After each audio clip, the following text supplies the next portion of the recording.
This is the Lone Crater YouTube. We hope this video helps. You start by powering down the mouse and removing the dongle so nothing shorts when you work on it. Once done, peel back the skates carefully and remove the 4 visible screws. Use a magnetic tray to keep them organized. Then, pry the top shell from the back with a plastic tool and lift it slowly because a ribbon cable and small button housings connect to the PCB. Make sure to note how the shell aligns so reassembly is straightforward. Once the top shell is off, you remove the PCB mounting screws and tilt the board up to access the wheel assembly. Carefully inspect the wheel axle for cracks, the encoder for debris, the tension spring for misalignment, and the detent teeth for wear because those cause skipping or noisy scrolling.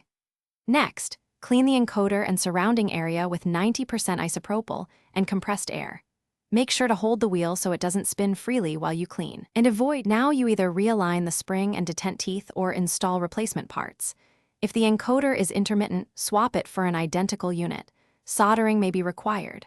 Once repaired, seat the PCB, tighten screws gently to avoid warping, reconnect ribbons and buttons, and reattach skates with fresh adhesive.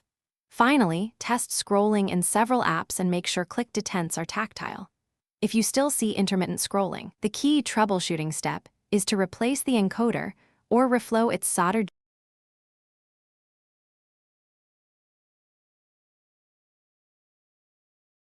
Thanks for watching.